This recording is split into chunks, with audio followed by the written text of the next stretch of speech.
¿Cuál es el agente etiológico más probable? El neumococo, el número 1. Bien, pero eso sería lo esencial que quiero que tengan.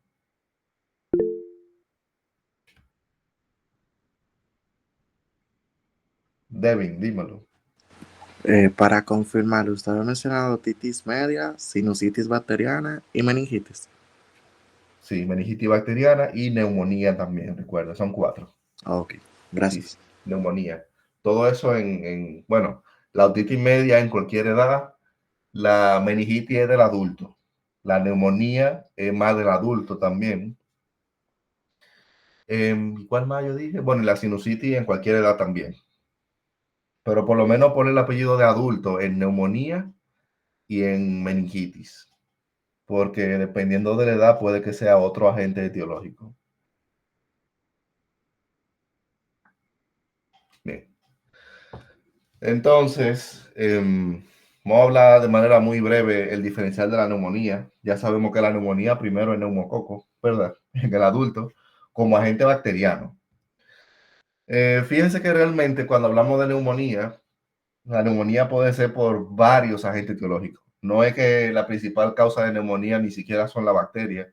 La neumonía primero son por los virus también. Los virus a nivel de prevalencia siempre son los número 1, ¿eh? Pero también tenemos neumonía por hongo y también por parásito. Es decir, que tenemos una amplia variedad de agentes etiológicos como de neumonía.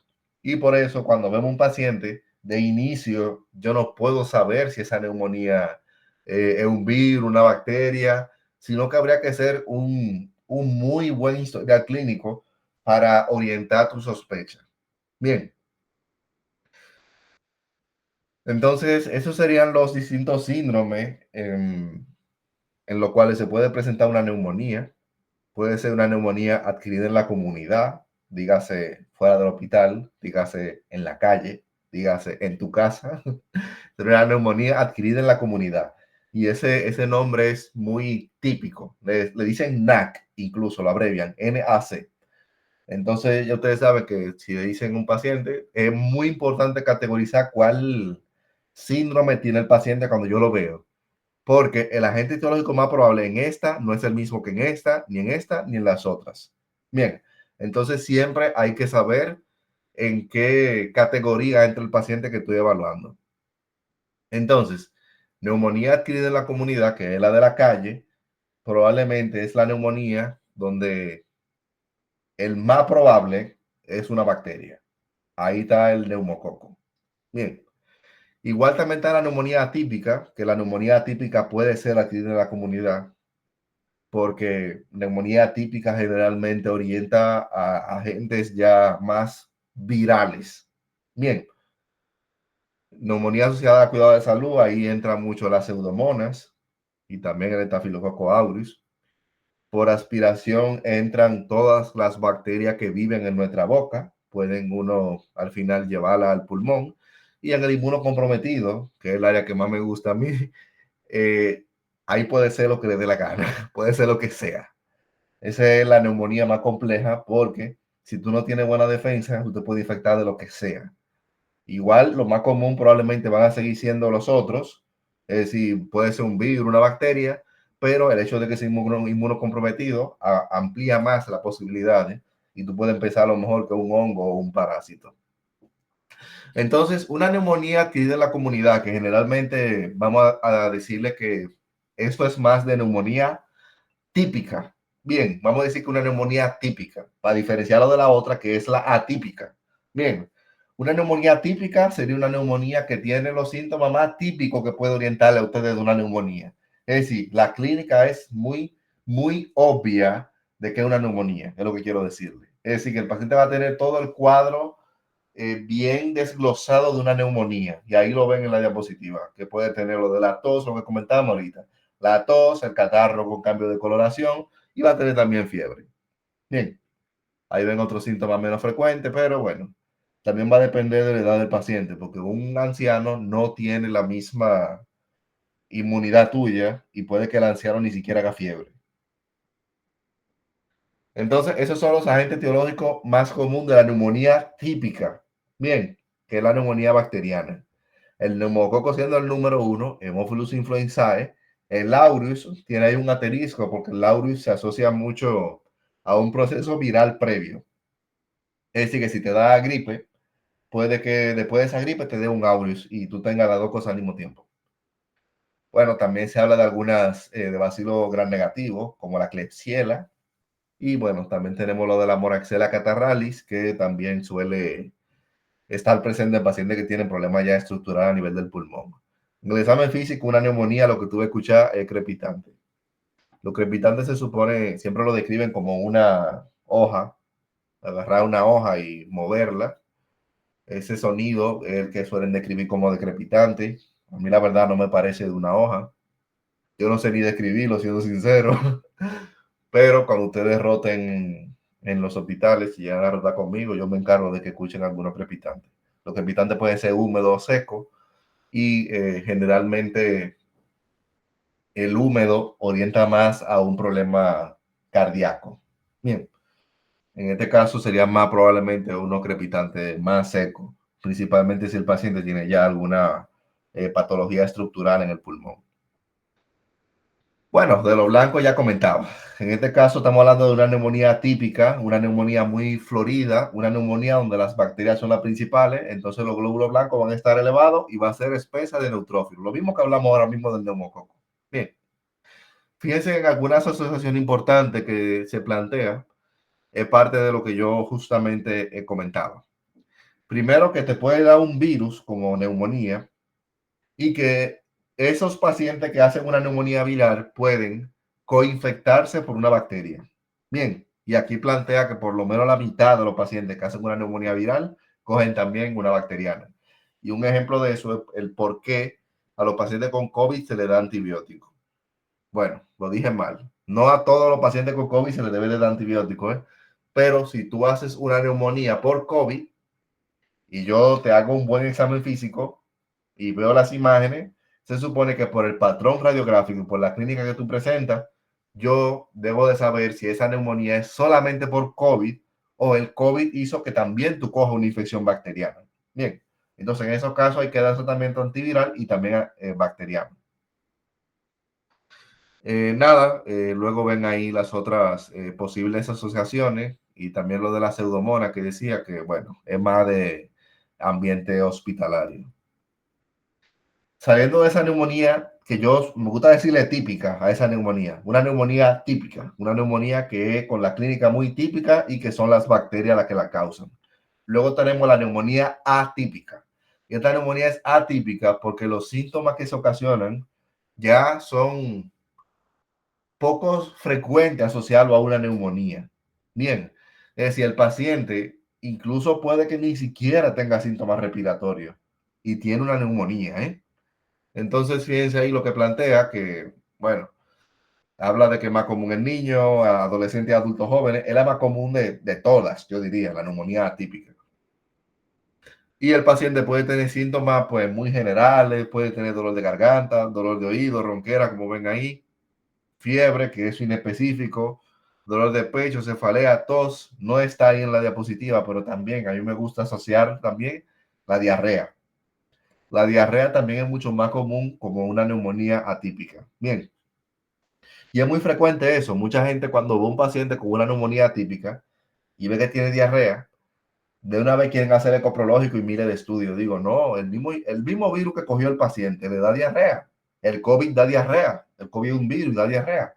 El COVID también daba mucho, wow, se me olvidó el nombre médico para eso, pero la pérdida del olfato y la pérdida del gusto. El COVID daba toda esa parte. Y esos síntomas que son fuera del pulmón son mucho más comunes en estas neumonías, en la neumonía atípica, las que no son por bacteria principalmente. Bien, entonces incluso los blancos no suelen estar elevados porque en este caso son más comunes los virus. Bien, y la radiografía en este caso no suele ser como las otras que se llevaba el lóbulo. En este caso la radiografía puede afectar incluso varios lóbulos al mismo tiempo, varios pulmones al mismo tiempo. Y estos son los principales agentes etiológicos. Como digo, bueno, miren, de ahí para abajo son virus. Cualquier virus que te dé, que te haga una neumonía, va a ser una neumonía atípica. Bien, los virus no dan neumonía típica. Y los que no son virus es que son bacterias que son intracelulares, como las tres primeras que están ahí. Las únicas bacterias que dan neumonía atípica son las tres que están ahí: Mycoplasma, la Clamidófila pneumoniae y la Legionela. Esas son las únicas tres bacterias que ustedes van a escuchar en neumonía atípica. Luego de esas tres bacterias están pues todos los otros virus. Los otros virus, todos los virus que le aparezcan, eso es neumonía atípica. Bien, influenza, COVID, el sincitial respiratorio está ahí, pero cualquier virus que afecte el pulmón lo va a dar como una neumonía atípica. Bien. La que es por broncoaspiración, no me voy a detener mucho en esa, básicamente son los pacientes que tienen una alteración neurológica al final, que no tienen buenos reflejos de tos y también tienen problemas para tragar. Bien, entonces todo el esputo y el catarro al final se supone que pasa de manera fisiológica, toda nuestra saliva y todo, de manera fisiológica, nosotros la tragamos y pasa por la vía gastrointestinal, ¿verdad?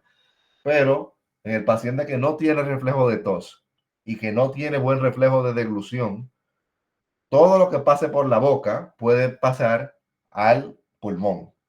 Bien, es decir, que pasa mucho en pacientes que tienen Parkinson, Alzheimer, ACV. Son pacientes que tienen un trastorno ya neurológico que para la alimentación es un lío.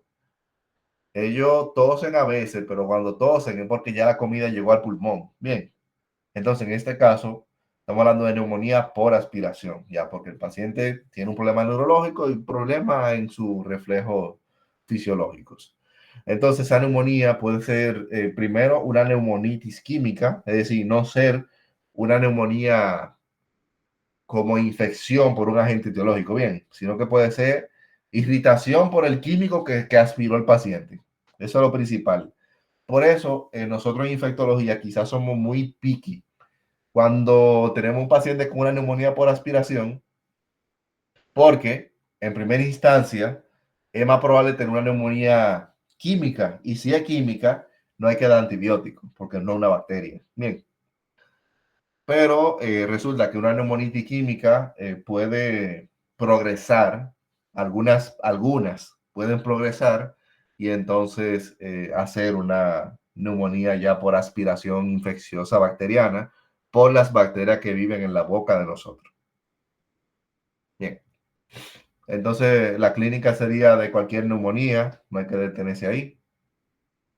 Y la etiología sí es diferente, porque lo principal son las bacterias de la boca de nosotros, y como mismo hablábamos, la mordida de perro, que la bacteria anaerobia pueden, eh, la bacteria anaerobia de la boca del perro pueden infectarnos, y nosotros también tenemos bacteria anaerobia en la boca. Entonces la neumonía por aspiración ya tiene algunas anaerobias, como las que ven ahí. Bacteroides frágiles principalmente, porfiromona, prebotella, fusobacterium. Ya también entran aquí los bacilos gram negativos, como la Klebsiella. Y Pseudomonas aureus también podría darse, pero eso ya cuando la aspiración ocurre en el hospital. La otra neumonía, la que es asociada a cuidado de salud. La neumonía asociada a cuidado de salud, el concepto como tal sería porque el paciente hizo una neumonía después de 2 días de té interno. Es decir, él no llegó con neumonía, él hizo la neumonía en el hospital. Bien, entonces ahí ven los factores que se asocian a desarrollar esa neumonía en el hospital. Y aquí la etiología también cambia. Yo le suelo dar más importancia como etiología a las pseudomonas y a la cinetobacter. Bien, siempre que yo tengo un paciente con una neumonía que la hizo en el hospital, la mayoría de las neumonías que vemos así asociadas al hospital son neumonías que decimos que es por ventiladores. Son pacientes que tienen un ACV y problemas. Se supone, ustedes saben que, o no sé si sabían, que cuando un paciente tiene un Glasgow muy bajito, hay que intubarlo. Entonces, si yo te intubo y dura mucho tiempo intubado y bueno, y a lo mejor te posiciono mal en la cama, no te hago aspiraciones frecuentes, tú puedes hacer una neumonía por ventilador y es una neumonía ya asociada a cuidado de salud, porque tú la haces después de 48 horas de té interno. Bien. Miren la imagen. Bueno, esto es imágenes de manera general de lo que ocasionan los distintos agentes etiológicos. Yo no voy a preguntar esa parte del examen. Miren cómo se ve una neumonía global. Esto es lo más probable que sea un neumococo. Yo decía que el neumococo suele afectar a un solo lóbulo. Ahí lo ven, lóbulo medio. Y esta es probablemente la más interesante porque la neumonía por aspiración, como fue un cuerpo extraño que se metió al pulmón, eso va al fondo. Entonces la neumonía por broncoaspiración generalmente es ahí que ocurre. Es generalmente en el lóbulo inferior derecho.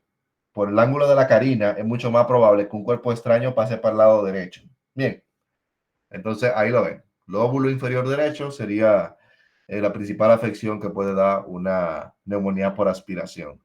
Y el infiltrado intersticial, es decir, que es como muy difuso, no es un solo lado específico, es más común de las neumonías que son virales. Bien. Y bueno, ahí ven otras imágenes como de absceso pulmonar, es como una caverna también, es casi lo mismo. Esas son imágenes que tienen abscesos. Y bueno, ahí se ven entonces algunas agentes etiológicos que pueden hacer lesiones tipo cavernas. Probablemente en República Dominicana, si yo tengo un paciente con una caverna, es decir, un hoyo en el pulmón, la principal va a ser tuberculosis, ¿eh? Pero fíjense que fuera de ahí incluso hay otras posibles causas de lesiones cavitadas. Por eso por lo menos no les doy de tanta relevancia.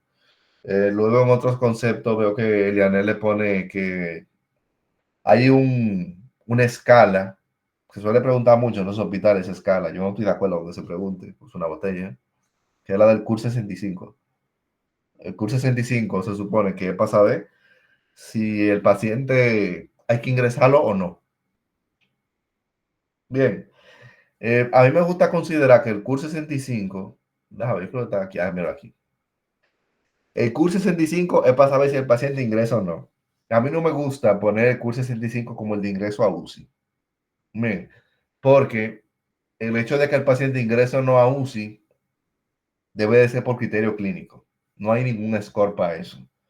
Si yo tengo un paciente que tiene todo bien, pero la presión arterial está muy baja y tengo que ponerle noradrenalina, ese paciente tiene que ir para UCI.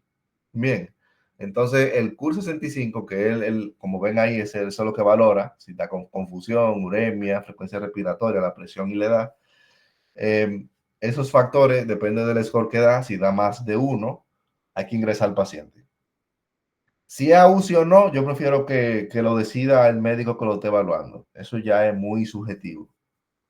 Y el mejor score que hay de neumonía es el PSI, pero es muy largo y ese nadie se lo sabe de memoria. Ese literalmente saca una aplicación en el celular y ve dónde califica el paciente. Y es muy bueno ese score, pero es muy largo y bueno, al final probablemente no va a cambiar el manejo de mi paciente. Igual hay que poner antibiótico. Bien, entonces